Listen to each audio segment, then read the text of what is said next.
Cela fait bientôt 12 jours que nous sommes en 2025.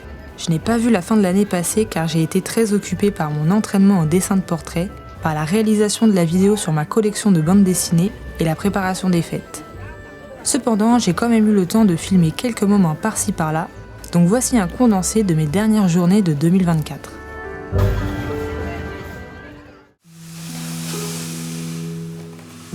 Fin novembre, il y a eu le Black Friday. Au début, j'avais pas prévu de faire des dépenses, mais finalement, je me suis laissée tenter par une lampe LED de chez Amaran que je convoitais depuis un moment déjà. J'avais envie de m'acheter cet éclairage car pour la vidéo ou la photo, la lumière est très importante. Malheureusement, je n'ai pas le contrôle sur la lumière du soleil et je me sentais limitée quand je filmais le soir ou les jours de mauvais temps, ce qui représente une grande partie des jours de cette période de l'année.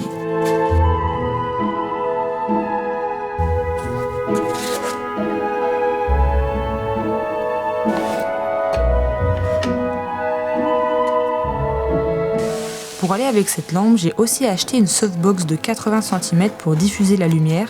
J'ai longtemps hésité entre plusieurs tailles, mais je me suis dit que celle-ci était le meilleur compromis pour avoir une lumière douce et ne pas avoir quelque chose de trop encombrant dans mon appartement. Car je le rappelle, j'habite dans un studio, donc je suis limitée en termes de place.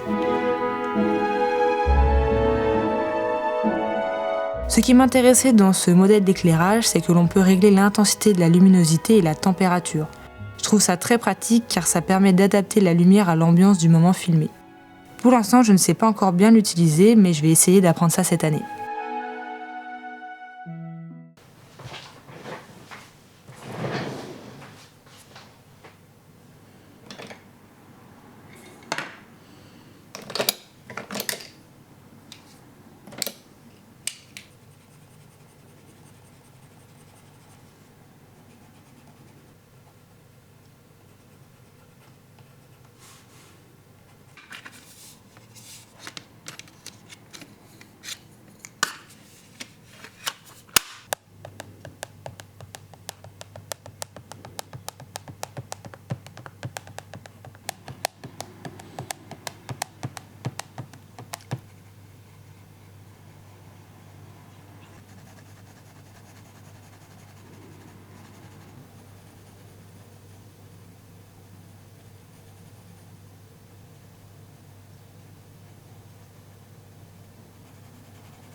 On pourrait croire qu'il est super tard, mais en fait pas du tout. On est juste dans la saison où il fait nuit très tôt. Je crois qu'il doit être 18 h et il n'y a déjà plus de soleil. Quelle tristesse! Je voulais vous faire un petit haul de mes derniers achats artistiques. J'ai racheté 2-3 fournitures pendant, je sais plus, c'était fin novembre ou vers la saison du Black Friday. J'avais fait un haul sur Insta, mais je vous avais pas montré sur YouTube. Donc je vais vous montrer ça aujourd'hui. C'est un petit haul, hein, vraiment. J'y suis allée pour acheter un truc en particulier et j'ai acheté un petit peu plus, mais c'est très raisonnable. En premier, je me suis pris une nouvelle bombe de fixation pour le crayon. Un crayon graphite, pastel, en gros toutes les techniques qui sont un peu poudreuses et qui ont besoin d'être fixées. J'utilisais celle de chez Conté, mais j'ai l'impression qu'il n'y a plus de gaz dedans, du coup ça ne sort plus quand je l'utilise. Du coup j'en ai racheté une. Je voulais racheter la même, mais finalement celle-ci était en promotion, elle était à 6,50 € au lieu de 14 €.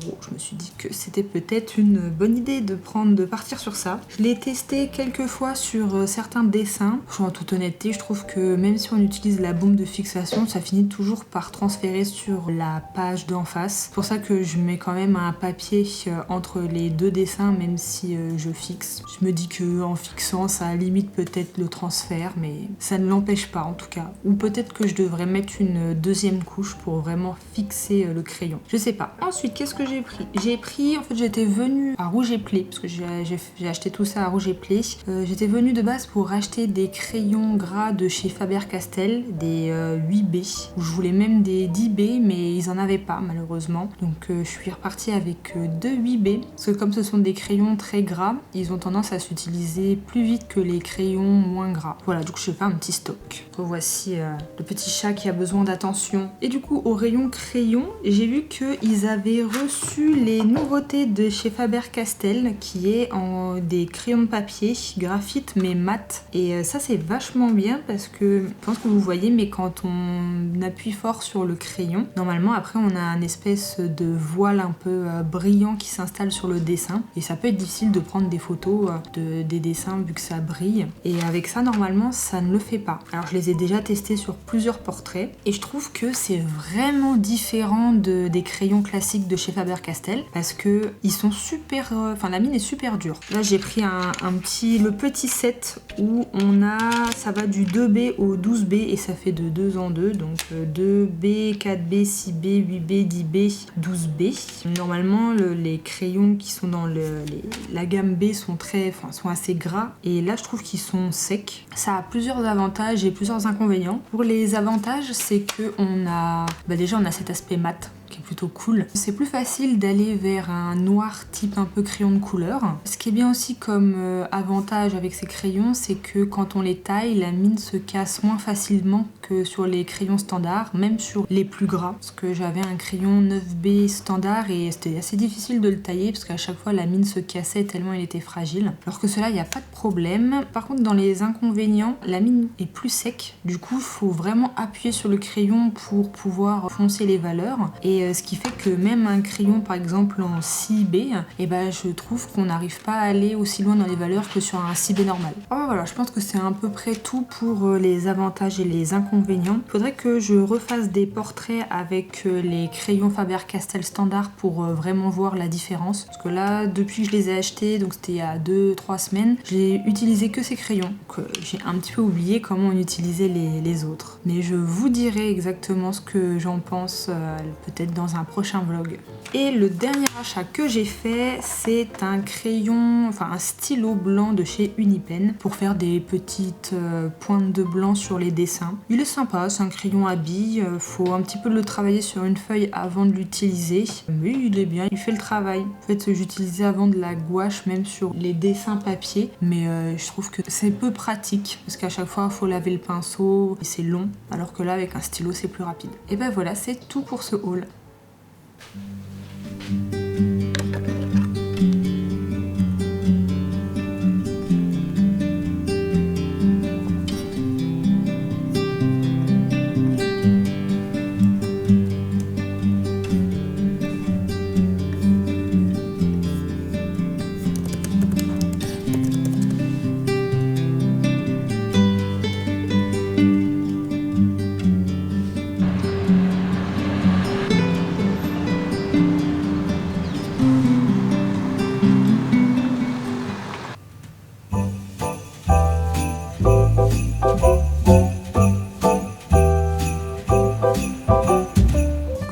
J'apprends le portrait, je voulais vous présenter un livre qui m'est très utile dans mon apprentissage. C'est un livre de Jake Spicer qui s'appelle « À la fin de ce livre, vous saurez dessiner les portraits ». Ce que j'aime bien dans ce livre, c'est que je le trouve très complet par rapport à d'autres livres. On va vraiment avoir toute une partie au début où on va parler de la structure du visage, donc comment faire les différentes vues, vue de face, vue oblique, vue de profil aussi. Il donne des petits tips pour avoir les bonnes proportions. Donc ça c'est plutôt cool. Et après sur la deuxième partie, on va avoir toute l'explication pour la mise en valeur, donc avec comment représenter les choses en volume et comment au niveau du visage chaque élément va pouvoir être représenté en volume. Et il va aussi dans la structure venir détailler comment réaliser chaque élément du visage, que ce soit la bouche, le nez, les yeux, et ce dans différentes angulations, points de vue, dans différents points de vue. Plutôt ça. Et donc ça c'est plutôt chouette parce que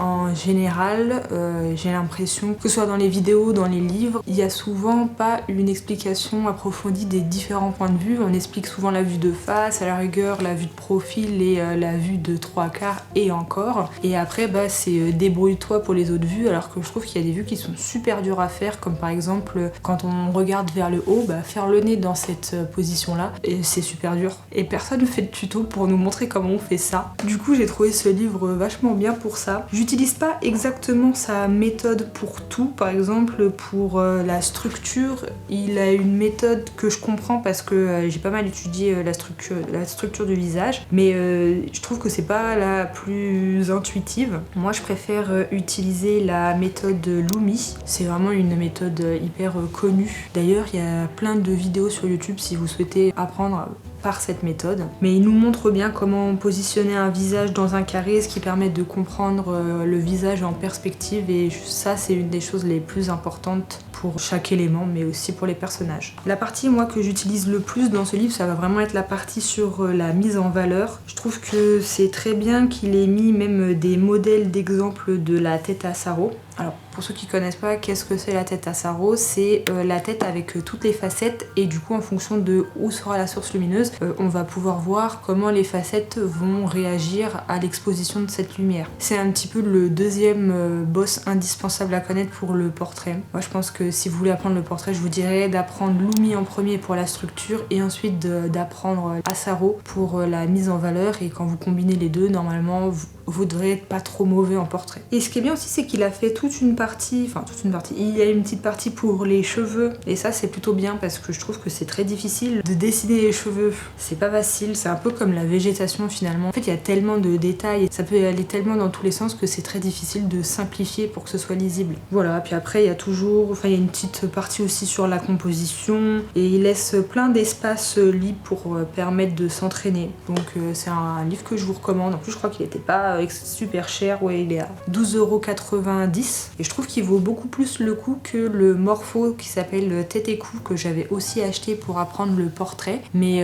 je trouve qu'il n'y a pas assez d'explications, et je suis un petit peu déçue dans le Morpho parce que je pensais que comme c'était vraiment axé tête et cou, il y aurait beaucoup plus d'explications et de prise de vue des différents éléments du visage, comme les yeux dans différentes angulations, idem pour le nez et pour la bouche, et en fait pas trop. J'étais un peu déçue, mais il est quand même bien. Mais si vous cherchez un livre pour apprendre le portrait, je pense qu'avec celui-là vous en apprendrez plus qu'avec le Morpho. Et deuxième point qui peut vous intéresser aussi si vous voulez apprendre le portrait, moi j'avais acheté la formation de apprendre à dessiner, qui est la formation portrait. C'est pas ce que j'utilise le plus parce que je trouve pareil qu'il va pas assez en profondeur dans les différentes angulations, les différents points de vue du visage. Par exemple, on comprend comment on fait la structure, mais j'aurais bien aimé qu'il y ait plus d'exemples pour les différents angles du visage. Pareil pour les éléments du visage comme le nez et la bouche, les yeux et tout ça. Je trouve que ça aurait pu être un peu plus approfondi. Je vous recommande la chaîne de Marc Lesney. Lui, il a fait beaucoup de vidéos gratuites sur la tête Lumi, comment dessiner le portrait, les bases du portrait, la mise en valeur avec la tête à sarrau. Il a fait aussi une vidéo pour apprendre à dessiner chaque élément du visage, que ce soit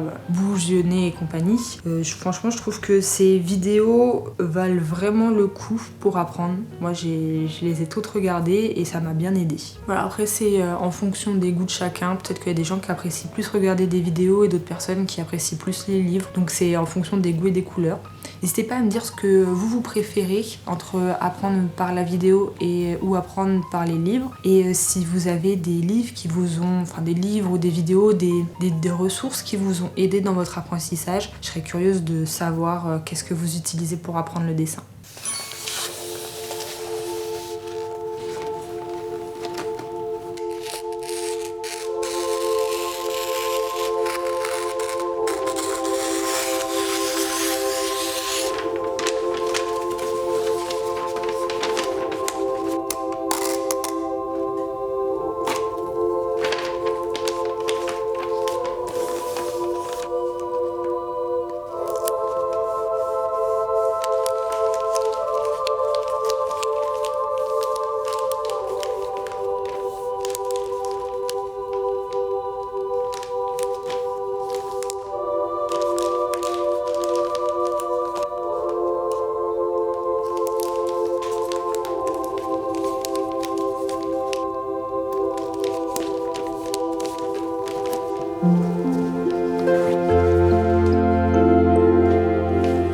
En cette fin d'année, j'ai pris le temps de faire un peu d'introspection sur l'année qui vient de s'écouler et j'ai commencé à réfléchir à ce que j'aimerais faire en 2025.